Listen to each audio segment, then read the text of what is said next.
한번 제가 운전을 하고 가는데 막 비가 세차게 내리는 거예요. 그래서 제가 가다가 이러다가 사고 나겠다 싶어가지고 속도를 줄였습니다. 속도를 줄였더니 갑자기 이 세차게 내리던 비가요 줄어들었어요. 그래서 이제 좀 괜찮나 보다 생각하고서 다시 속도를 올렸더니 비가 또 세차게 몰아치는 거예요. 왜 그랬겠습니까?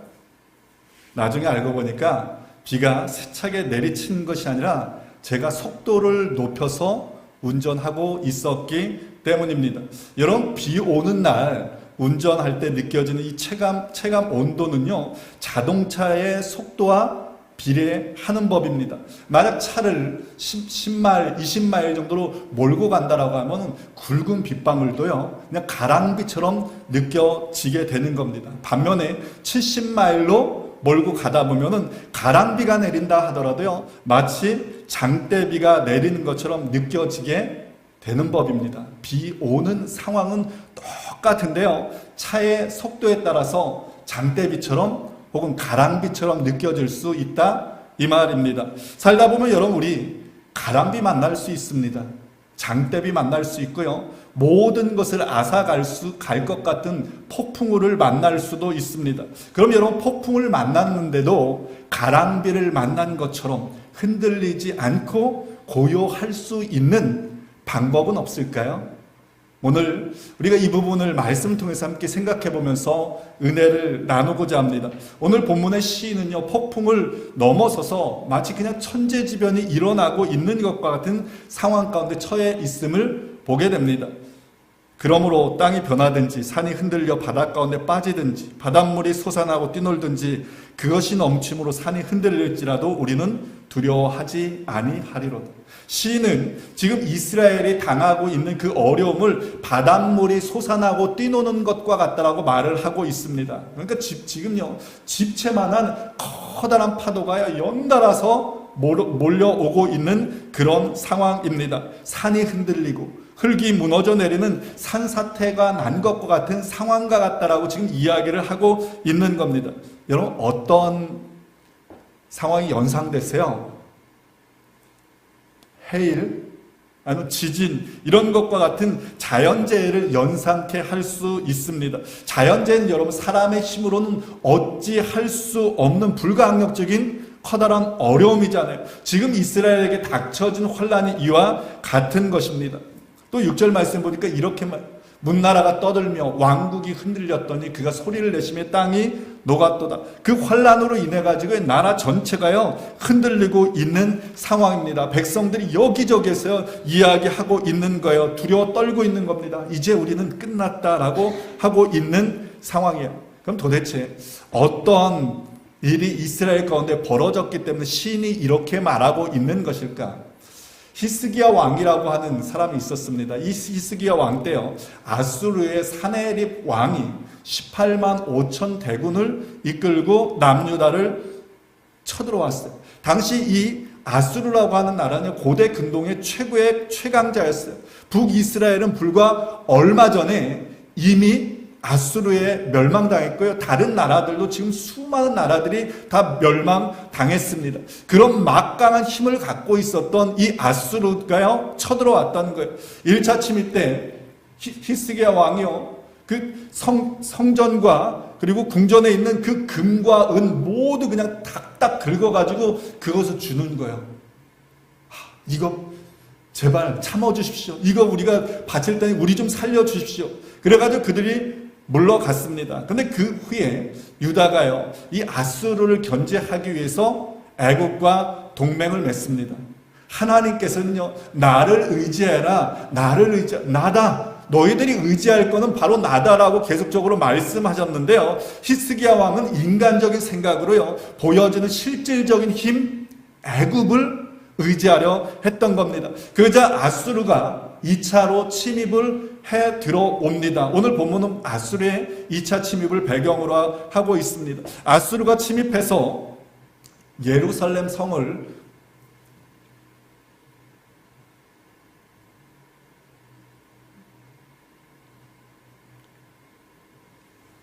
아수르가 침입해서 예루살렘 성을 포위하고 둘러서 있는데 그 앞에서요, 그 아수르가요 성 앞에서 방송을 하는 거예요. 너희들은 이제 완전히 포위됐다. 너희들은 이제 죽었다는 거예요. 세상 모든 나라의 신들이 우리들로부터 누구도 구원해낸 신들이 하나도 없다. 히스기야가 하나님이 너희들을 구원할 거라고 그런 소리, 그딴 소리 한다고 하더라도 그 소리 믿지 마라. 지금까지 그 누구도 우리를 구원하지 못했다. 너희들은 항복해라 라고 지금 방송을 틀고 있는 겁니다.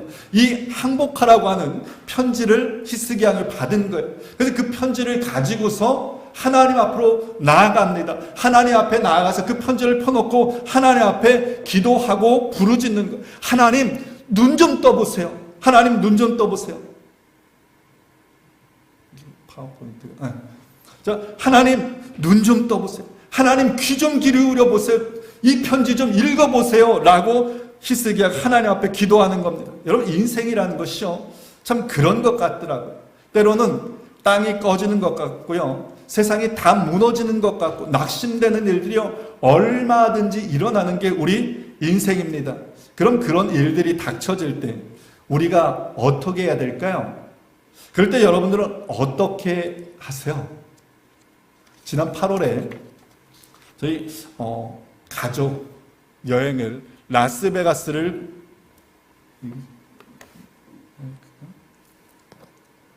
자, 요거 끌 테니까 요거 켜주시겠어요? 예.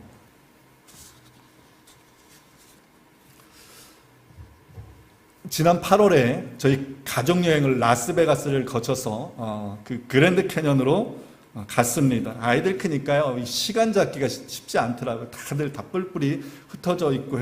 그래서 아이들 방학 끝 무렵에 겨우겨우 시간을 잡아가지고 그 그랜드 캐년에 갔는데 뭐 비가 막 엄청 내리는 거예요. 그 그랜드 캐년의 그 웅장함을 앞에 두고 거기를 기대하고 갔는데요, 그 앞에 있는데 비가 내리고 안개가 끼니까요 아무것도 보이지 않는 거예요. 좀 올라가 보려고 그렇게 했는데 비가 더 세차게 오는 겁니다. 너무 실망이 되는 거예요. 하나님, 어떻게 온 여행인데 하나님 좀 도와주시지, 막 그런 마음이 드는데, 그때 저희 둘째 아이 주한이가 그런 말을 하더라고요. 상황은 바꿀 수 없는데 상황에 대한 마음은 바꿀 수 있지 않겠습니까? 그러면서 이야기를 하는 게, 우리 비 오는데 하이킹하는 것도 참 좋은 추억이 될 수 있으니까 한번 하이킹 합시다. 그래가지고 비를 맞고 걷기 시작을 했습니다. 근데 다녀오고 보니까요, 그 시간들이요 얼마나 추억이 되는지 모르겠습니다. 미끄러운 곳은요 가족끼리 손을 잡고서 조심해 하고서요 그것을 지나갔고, 지나가는 사람들 이렇게 보면, 반대편에서 오는 사람들 보면은 조심하세요 라고 인사하고 그것을 지나갔고요, 다 그 생쥐꼴이 된 그 모습을 보면서 서로 웃고 사진 찍고 했던 그것들이요 지나보니까요 다 추억이 되는 겁니다. 여러분, 맞습니다. 우리는 상황을 바꿀 수는 없어요. 그런데 상황보다 중요한 우리의 마음은 바꿀 수 있지 않겠습니까? 여러분, 우리의 마음만 바꾸면은 절망도 희망이 되는 것 아니겠습니까? 우리의 마음 바꾸면은 위기도 기회가 될 수 있는 것 아니겠습니까? 마음만 바꾸면요 비바람 속에서도 얼마든지 웃으면서 길을 걸어갈 수 있고요, 그 길이 추억이 될 수 있음을 여러분 기억하시기를 바랍니다. 그럼 어떻게 우리의 마음을 바꿀 수 있을까요? 우리의 마음의 채널을 돌리는 거예요. 어디로요? 여호와 하나님께로 돌리는, 여호와 하나님을 바라보는 겁니다. 시인은 이렇게 고백하고 있어요. 하나님은 우리의 피난처시여 힘이시니 환난 중에 만날 큰 도움이시라. 이 고백은 아수르의 공격으로부터 이스라엘을 완전히 보호해 주시고 그 적들을 물려치신 것을 경험한 이스라엘 백성들이 그 하나님을 찬양하며 고백하고 있는 내용입니다. 하나님은 우리의 피난처시여 힘이시니 환난 중에 만날 큰 도움이시라. 여기서 하나님이라고 하는 이 단어가 원어로 보면은 그 엘로힘인데, 그 의미는 천지를 창조하신 능력의 하나님이라는 거예요. 그러네 시인이 이렇게 고백합니다. 하나님은 우리의 피난처시고 힘이 되신다라고 고백하고 있어요. 여러분, 피난처가 뭐예요? 바람이 불 때, 위험이 불 때, 위험이 닥쳐올 때 그것을 막아주는 것. 그게 피난처 아닙니까? 하나님이 그렇다는 거예요. 우리를 여러 가지 위험과 사고로부터 지켜 보호해 주신다는 겁니다. 그런데 시인은 하나님을 힘이라고 이야기를 하고 있어요. 이 피난처라고 하는 것이요, 그 방어적 차원에서 성도들을 보호해 주는 것이라고 이야기를 한다면, 이 힘이라고 하는 것은요, 공격적 차원인 거예요. 하나님께서 그 원수들을, 대적들을 물리쳐 주신다라고 하는 그런 표현입니다. 그러니까 하나님은 당신의 백성들을요, 문제로부터 보호해 주실 뿐 아니라 악한 세력으로부터 그 백성들을 이기게 하시는 하나님이다라고 시인은 고백하고 있습니다. 시인은 또한 이렇게 말하고, 하나님이 환난 중에 만날 큰 도움이시라. 사실 여러분, 하나님은요, 항상 우리 가운데 계세요. 항상 우리 가까이 계세요. 그런데 우리들은 편안할 때는요, 하나님께서 우리 옆에 계신 것, 가까이 계신 것을 잘 느끼지 못해요. 그런데 문제에 닥쳤을 때 하나님 앞으로 우리가 가는 거예요. 하나님 앞에 가까이 가서 기도하고, 그때 하나님의 임재를 우리가 경험할 수 있는 것입니다. 그때 하나님께서 나와 함께 계시는구나, 내 곁에서 지금 나를 도와주시는구나 라고 하는 것을 분명히 깨달을 수 있는 겁니다. 환난 중에 큰 도움 되신 하나님을 경험했을 때 시인이 이렇게 고백하고 있는 겁니다. 하나님이 그 성중에 계심에 흔들리지 아니할 것이라. 새벽에 하나님이 도우시리로다. 도우시리로다, 이 말의 그 의미를 보면요, 둘러싸다, 구원하다라고 하는 의미입니다. 지금 예루살렘 성은요, 아수르의 그 18만 5천 대군이요, 완전히 겹겹이 둘러싸 있었습니다. 그래서 그 안에 있었던 성 안에 있었던 이스라엘 백성 모두가 두려움 가운데 빠져 있었습니다. 그런데 실상은 누가 그 성을 둘러싸고 있었다라고 말하고 있는 겁니까? 실제는요, 하나님이 그 성을 둘러싸고 계셨다라는 거예요. 어떻게요? 하나님께서 그 백성들과 함께 그 성중에 계셨고 그들을 지키시고 보호하셨다라고 말씀하고 있는 겁니다. 여러분, 살다 보면 우리도요, 아무것도 할 수 없는 상황 가운데 처해질 때가 있습니다. 어른들이 그런 말씀 하시더라고요. 살다 보니 별의 별 꼴을 다 보겠다. 행복한 가정이요, 하루 아침에 무너지는 일이 발생할 수 있습니다. 건강한 사람이 갑자기 쓰러지는 일도 발생할 수 있고요. 아침에 출근하는데 책상에 보니까 해고 통지서가 놓여 믿었던 사람이 뒤에서 뒤통수 치는 일, 말도 안 되는 루머로 인해서 마음의 상처를 받는 일, 여러 가지 일어날 수 있습니다. 그런데 여러분, 기억하시기 바랍니다. 그런 상황에서도 하나님은 우리의 피난처가 되시는 것을 기억하시기 바랍니다. 하나님은 우리의 힘이 되심을 기억하시길 바랍니다. 우리의 모든 근심, 걱정, 흔적 없이 사라지게 하실 능력의 하나님이심을 기억하시길 바랍니다. 지금 이스라엘의 이 상황이요, 이것과 비슷한 상황 가운데 놓여 있었던 한 왕이 있었어요. 여호사밧이라고 하는 왕입니다. 그 왕에게요, 하나님께서 이렇게 말씀하셨어요. 바람도 없는데, 비도 없는데 골짜기에 물이 가득해서 모두가 그 물을 마시게 하리라. 무슨 말입니까? 내가 일하리라는 겁니다. 내가 역사하리라 라고 하고 있는 겁니다. 그러니 너희는 가만히 있으라고 말하는. 그럼 여러분, 천지를 창조하신 그 능력의 하나님이 언제 그 백성을 돕는다라고 말하고 있습니까? 새벽에 도우리로다. 그럼 새벽은요, 모두가 잠자는 시간입니다. 아무런 도움을 기대할 수 없는 시간입니다. 누구도 도울 수 없는 시간입니다. 나의 도움 아무것도 없다라고 생각하는 그때 하나님이 도우신다라고 고백하고 있는 거예요. 시인과 이스라엘 백성이요, 밤새 두려움 가운데 떨었습니다. 한밤중에 그 적들이 쳐들어오면 우리가 몰살될 수 있다라고 하는 그 두려움 가운데 떨고 그 밤에 잠자리에 들었습니다. 히스기야 왕 아무 방법 없었어요. 그래서 하나님 앞에 이렇게 부르짖었습니다. 그들은 이사야에게 이르되 히스기야의 말씀이 오늘 환난과 징벌과 모욕의 날이라. 아이를 낳을 때가 되었으니 해산할 힘이 없도다. 히스기야가 하나님한테 이야기하는 거예요. 내가 아이를 낳아야 되는 힘이 없습니다. 여러분, 여인이 지금 아이를 낳고 있는 상황입니다. 마지막 힘을 주어야 하는데 힘이 없는 거예요. 해산하는 여인이 여러분 힘이 없으면 어떻게 됩니까?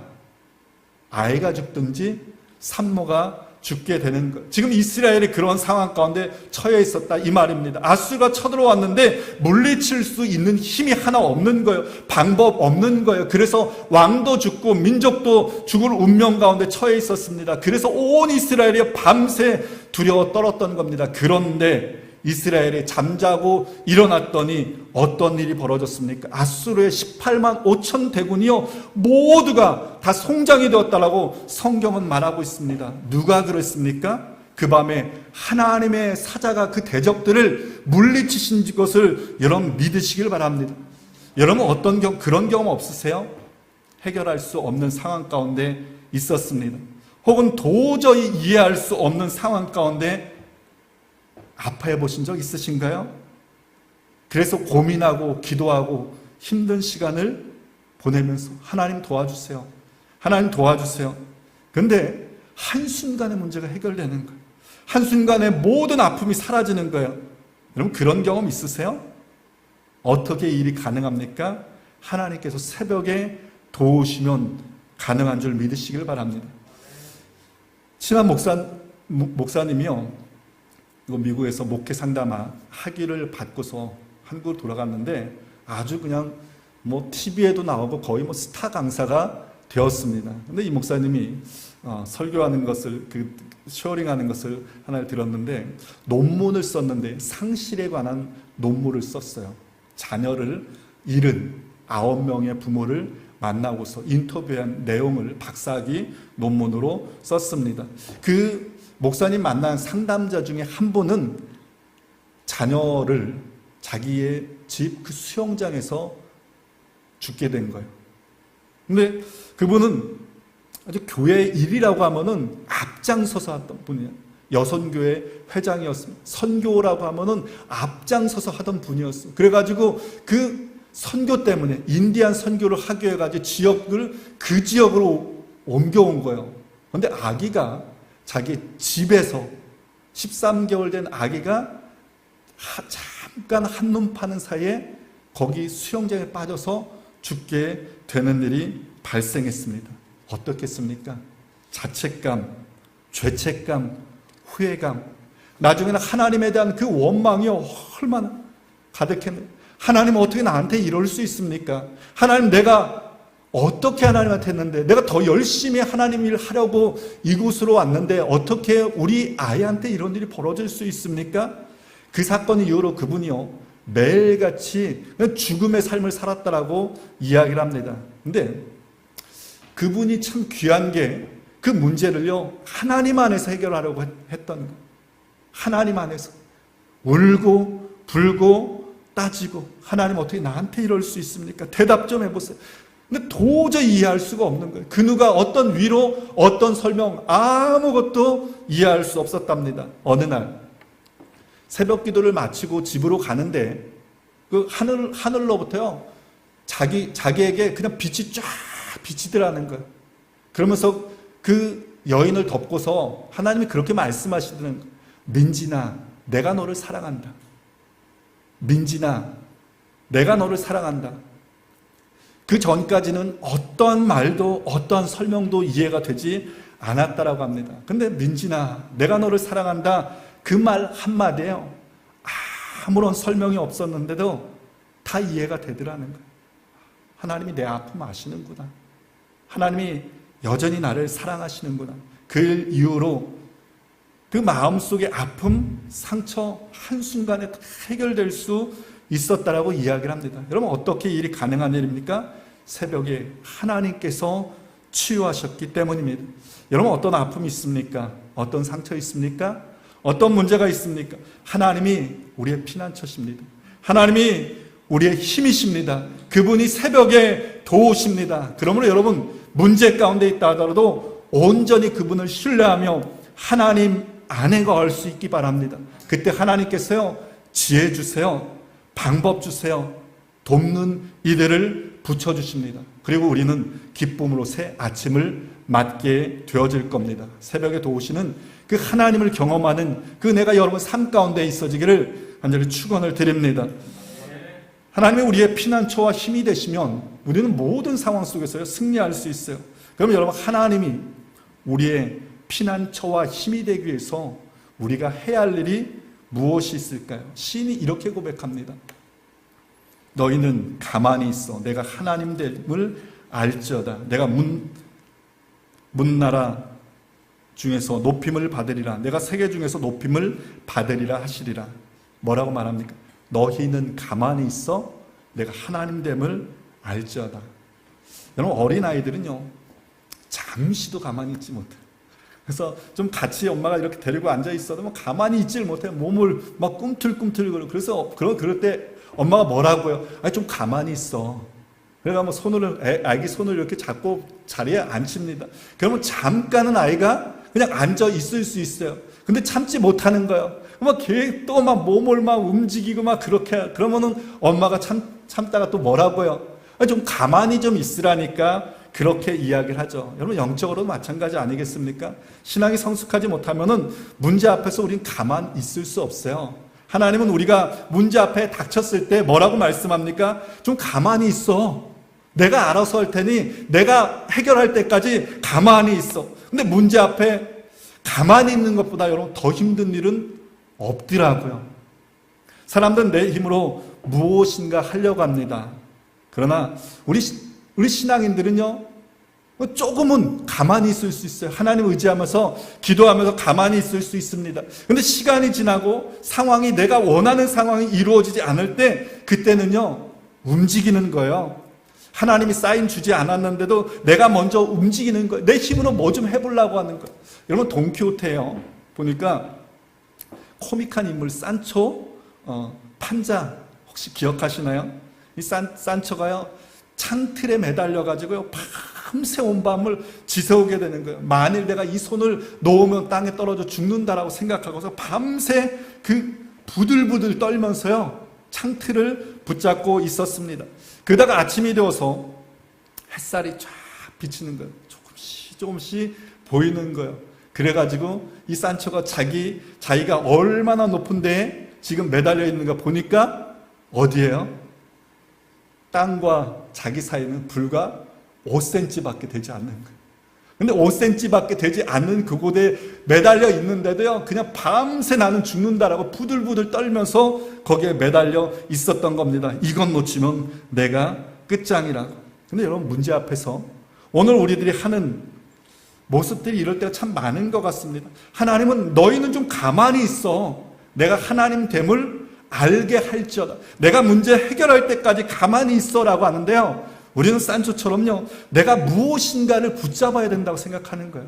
내가 무엇인가 해야 된다고 생각할 때가 너무 많은 거예요. 근데 여러분, 우리가 하나님을 온전히 신뢰하며 그분을 붙잡으면 그분이 해결해 주시더라고요. 그분이 해결하십니다. 가만히 있는데도요, 지혜 주세요. 사람 붙여주세요. 방법 주세요. 하나님의 때에 모든 문제가 해결되는 줄 믿으시길 바랍니다. 여러분, 인생이요, 그 하나님을 경험하고 그 하나님을 경험하면요, 성령으로 충만해집니다. 성령으로 충만해질 때 우리 안에 생겨나는 것이 하나 있습니다. 그게 뭔지 아세요? 그게 바로 고요입니다. 오늘 설교 제목입니다. 고요의 상태가 무엇인가? 시편 131편에 다윗이 이렇게 잘 이야기를 하고 있어요. 실로 내가 내 영혼으로 고요하고 평온하게 하기를 젖된 아기가 그의 어머니 품에 있음 같게 하였나니 내 영혼이 젖된 아이와 같도다. 여러분, 젖 먹는 아이는요, 항상 엄마의 젖을 찾습니다.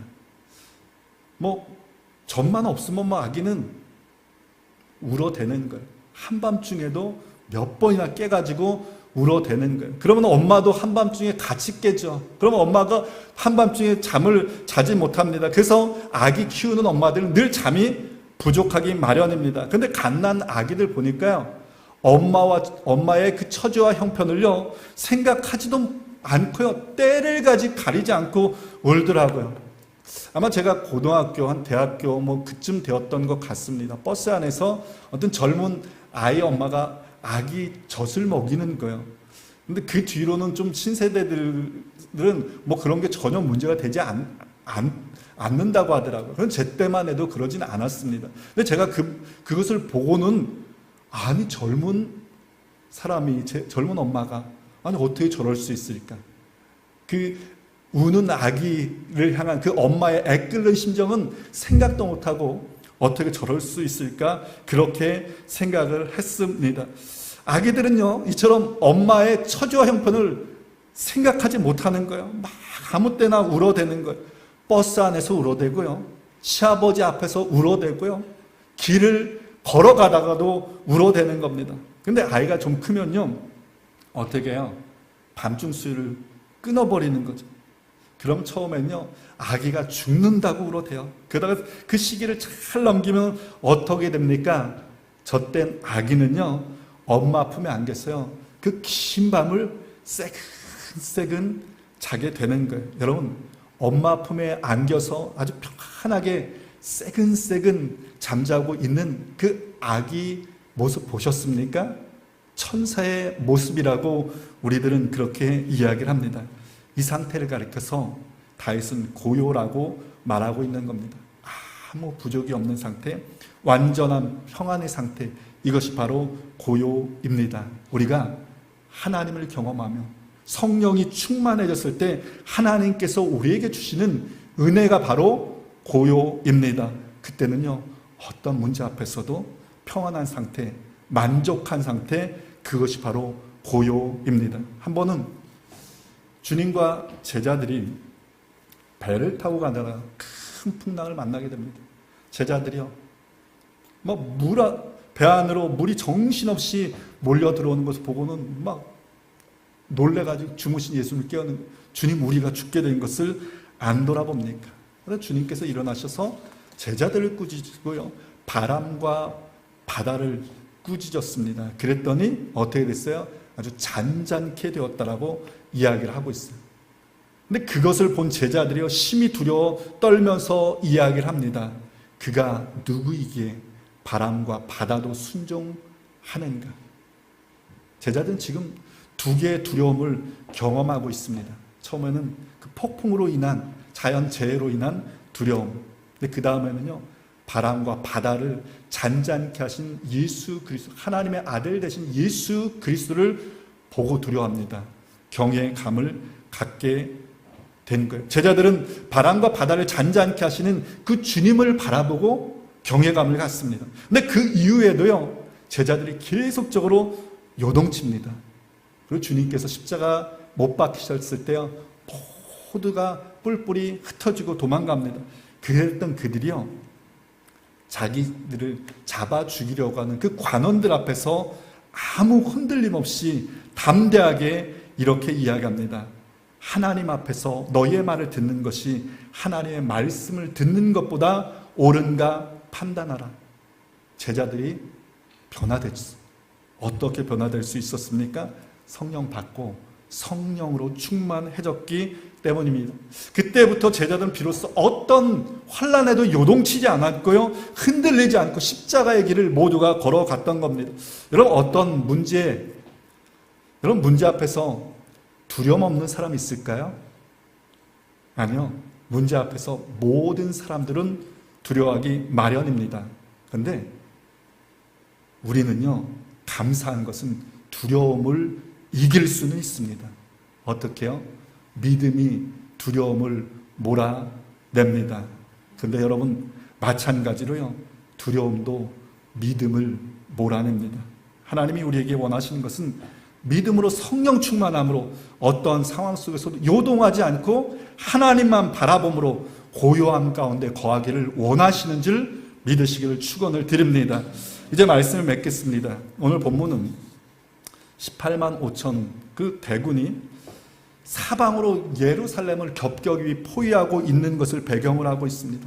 근데 놀라운 것은요, 아수르가 예루살렘을 포위하고 있었는데 영적인 눈을 뜨고 보면요, 실상은 하나님의 천사가 그 아수르를 포효하고 있었다라고 성경은 이야기를 하고 있는 겁니다.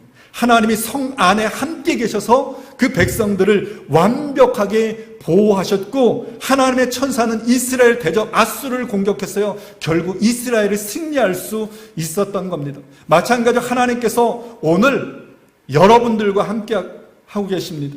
하나님의 천군 천사가 여러분들 주변에 둘러싸고 계십니다. 그리고 세상 끝날까지 너희와 함께하리라고 약속하셨습니다. 우리 주님의 교회 위에 하나님이 함께 하십니다. 여러분, 이 확신과 믿음 가지고 여러분 삶 가운데 어떤 장대비가 내린다 하더라도, 폭풍과 몰아친다 해도 흔들리지 않고 고요함으로 하나님이 일하실 것만 기대하며 믿음으로 나가는 우리 모두가 되기를 간절히 축원을 드립니다.